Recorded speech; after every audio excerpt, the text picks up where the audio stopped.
Halo teman-teman, kembali lagi di podcast saya. Sebelumnya, perkenalkan nama saya Naufal Ahmad Dimas Wiyanto dengan NIM 2450015. Pada kesempatan kali ini, saya akan membahas dua kasus dalam kesehatan matra yang sering terjadi di lingkungan ekstrim, yaitu yang pertama, dataran tinggi dan lingkungan dengan suhu panas ekstrim. Kasus pertama adalah tentang pendakian gunung, dan kasus kedua tentang bekerja di area panas seperti pengobaran migas. Kita masuk ke dalam kasus pertama, yaitu pendaki gunung. Bayangkan, seorang mahasiswa yang sedang mendaki gunung hingga ketinggian 3000 mdpl, ia mulai mengalami sakit kepala, mual, dan pusing, namun tetap melanjutkan pendakiannya. Poin pertama, diagnosis dan penyebab. Berdasarkan gejala tersebut, diagnosis yang paling mungkin adalah acute mountain sickness atau AMS. AMS terjadi karena tubuh tidak mampu beradaptasi dengan cepat terhadap penurunan tekanan udara dan kadar oksigen di ketinggian. Semakin tinggi tempat, semakin rendah juga kadar oksigennya, sehingga tubuh mengalami kondisi yang disebut hipoksia atau kekurangan oksigen. Poin kedua, risiko jika dipaksakan naik. Nah, jika dipaksakan naik bisa terjadi dua hal, yaitu high altitude cerebral edema atau pembekakan otak. Kedua, high altitude pulmonary edema atau penumpukan cairan pada paru-paru. Kedua kondisi ini sangat berbahaya dan menyebabkan kematian jika tidak ditangani dengan tepat dan cepat. Kita masuk ke poin ketiga, penanganan dan pencegahan. Untuk penanganan ada segera berhenti naik dan istirahat. Jika gejala berat, turun ke ketinggian yang lebih rendah, berikan oksigen jika tersedia, konsumsi obat sesuai indikasi.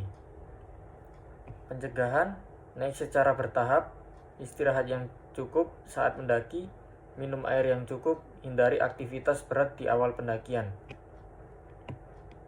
Poin keempat, data yang harus dicatat dan sistem laporan.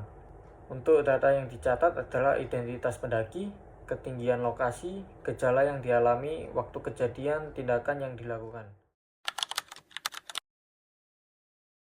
Selanjutnya kita masuk ke kasus kedua, pekerja di lingkungan panas. Seorang pekerja di area pengoboran migas bekerja di bawah terik matahari lalu mengalami pusing, kulit terasa panas dan tidak berkeringat. Poin pertama, diagnosis dan penyebab. Diagnosis yang paling tepat adalah heat stroke. Heat stroke terjadi akibat paparan suhu tinggi yang menyebabkan kegagalan sistem pengaturan suhu tubuh. Normalnya tubuh berkeringat untuk mendinginkan diri, tetapi pada kondisi ini tubuh gagal berkeringat sehingga suhu tubuh meningkat drastis. Poin kedua, tanda bahaya.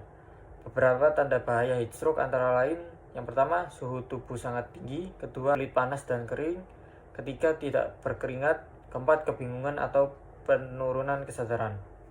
Dan yang terakhir, denyut nadi yang sangat cepat. Ini adalah kondisi darurat medis yang harus segera ditangani. Ketiga, penanganannya. Penanganan heat stroke meliputi pindahkan korban ke tempat yang lebih sejuk, longgarkan pakaian, lakukan pendinginan tubuh, berikan cairan jika korban sadar, segera rujuk ke fasilitas kesehatan. Nah, kesimpulan dari kedua kasus ini dapat dipahami bahwa lingkungan ekstrim seperti dataran tinggi dan suhu panas memiliki risiko kesehatan yang serius. Penting bagi kita semua mengenali gejala sejak dini, melakukan pencegahan, memberikan penanganan yang tepat dan cepat. Demikian pembahasan dari saya mengenai dua kasus kesehatan matra. Semoga dapat menambah wawasan dan bermanfaat bagi kita semua. Terima kasih sudah mendengarkan dan sampai jumpa di podcast berikutnya. Terima kasih.